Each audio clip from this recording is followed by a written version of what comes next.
Midnight Thrillers, Rare British Crime Vintage Paperbacks. Hi, I'm Gary Lovisi, and we're going to look at the Midnight Thrillers series, actually two series, the M and the T series, or the T and the M series, because the T series was the first one, that were published by in paperback by Frederick Muller Limited in London. Now, Frederick Muller published hardcovers, and they also published hardcovers as Midnight Thrillers. The interesting thing about what's really cool about the Midnight Thrillers is they're all like crime novels, and mostly by British authors, but the logo is like really cool, and this is the logo. It's the open book with the skull, the grinning skull, and you can see in the books the Midnight Thriller logo over here. So we're going to look at those, and then we're going to look at a couple of the hardcovers, which actually I should show that right now. Hardcover books, that's the same thing, and they have the Midnight Thriller logo. They have it on the spine and the back, like the paperbacks. Little hardcovers.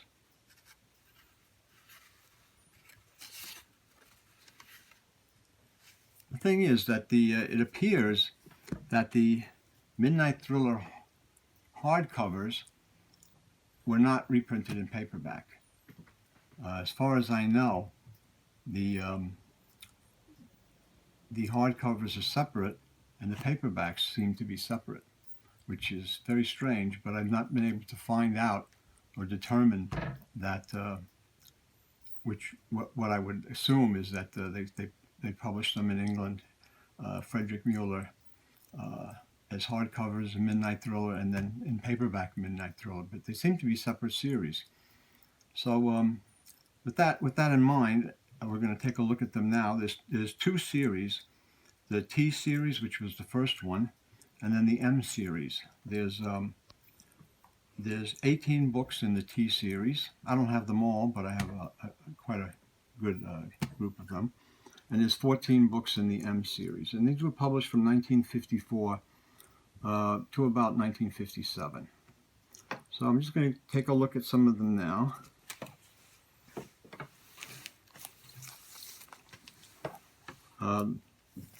T number 1 is Dig the Grave Deep by Nigel Brent.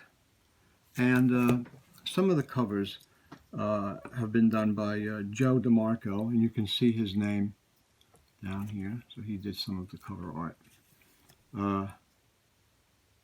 T number 5 is Death Cries in the Street by Samuel Krasny.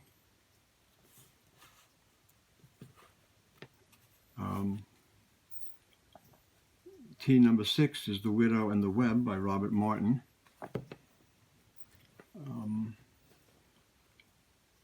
T number 9 is one of the toughest ones. I believe that's the toughest one in the series. It's also by Robert Martin. Robert Martin was an American author. So they reprinted some American authors. I think Krasny was an American author. He did some books for Ace Books, Ace Doubles early on, and he did some books for Bantam Books in the United States. Back covers are all the same on both series. The distinctive red border with the yellow center explaining about the book. Midnight Thriller series with the really cool logo. Really love that logo. And they have red spines. So that's the first three, actually the first three books that I have. Now in the T series, number 7 is Sudden Squall by J. Covert Nolan.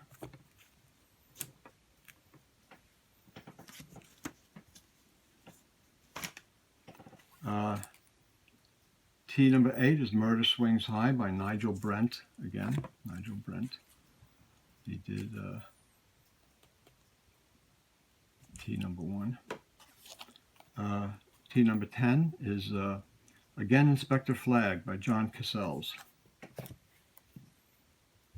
These are all, they're not exactly hard-boiled mysteries. They're private eye, detective, murder mysteries. Not exactly good girl art, but they do have nice-looking women in the covers on some of them. So there's they're kind of that border, but they're like really cool crime and mystery vintage paperbacks, and they're British, and they're pretty scarce. The thing is that the British paperbacks were because of the market and Britain being a less populated country than the United States, having probably 1/4 or 1/5 the population, the amount of books printed was a lot less. So same thing with Canada. So you see books from Canada and the UK are usually a little more scarce to find, especially in nice condition. Frederick Mueller of London also did the British Gold Medal series, which was an entirely different series of books, which we're going to be getting to soon. But to continue now with the Midnight Thrillers, number T11 is Beware the Picaroon by John Cassels. And number T12 is Island of Death by Donald Seaman. Number T13, A Fearful Way to Die by Jeanette Covert Nolan. Some of these are just impossible. You never see them around. If you look on eBay or ABE, you might find one or two. It's usually the same ones. Number T14, The Leopard Died Too by Nigel Brent. That's his third book in the series. T15, Just a Corpse at Twilight by Robert Martin. Number T17, The Velvet Target by Genevieve Holden. And the last one that I have, and the last one in the T series, because they only went to number 18, is T18, Murder on the Mountain by Nancy Rutledge. And those are the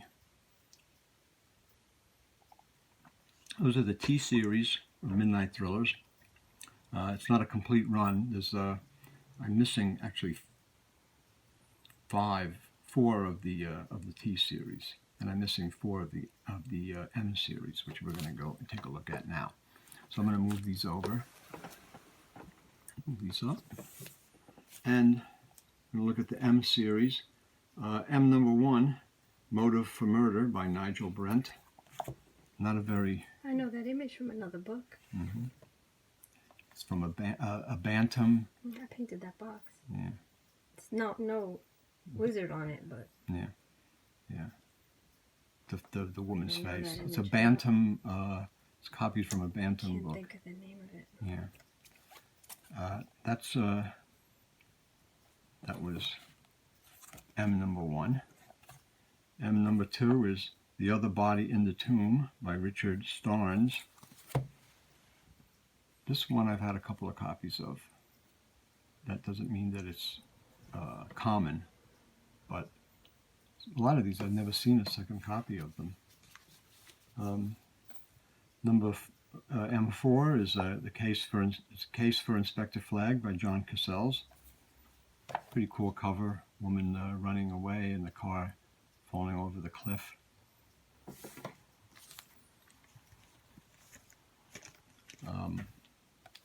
Number 5, I believe. Sometimes the spine is hard to read them. Yeah. Number M5 is A Dark Dream by Robert Martin.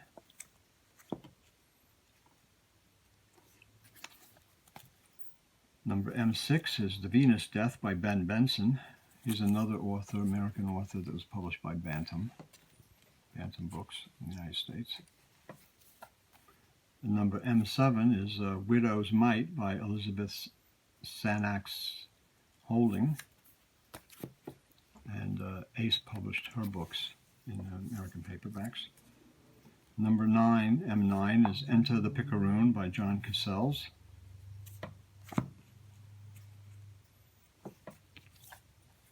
Number M10, Blood in the Bank by Nigel Brent. Quite a few Nigel Brent books published in this series. Number M11 is Height of Day by Desmond Corey. And the last one in the M series, which I have, this is in the second series, with the Joe DeMarco cover, is The Scarlet Skeleton by an Inspector Flagg story by John Cassels. Again, not a great copy, corners clipped, but can't find them anywhere. They're really tough to find. And the other interesting thing about these is I have two hardcovers in the Midnight Thriller series. Beware the Pale Horse by Ben Benson. And there was a Ben Benson here. Yeah, The Venus Death. And Hangman's Hat by Paul Ernst, who was a pulp writer, an American pulp writer. And they both have the Midnight Thriller logo, just as they do, just as the paperbacks do, in the same area, same corner. And they have it on the back. Interesting thing is about the hardcovers is and they also have some romance in this series of another series, but the Midnight Thriller crime books are the hardcovers. It does not seem to be that they published the hardcovers and then reprinted them in paperback as Midnight Thrillers. Seems to be that which is very strange to me. I don't know why this is.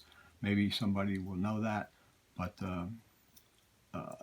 seems that they had two separate series, and then the paperback you had the T series and the M series, and the T series had 18 books, and the M series had 14, and then it seems to have stopped. So maybe they stopped it for whatever reason, for sales or whatever. They kept seems like they kept the hardcovers separate from the paperbacks, because I don't know of any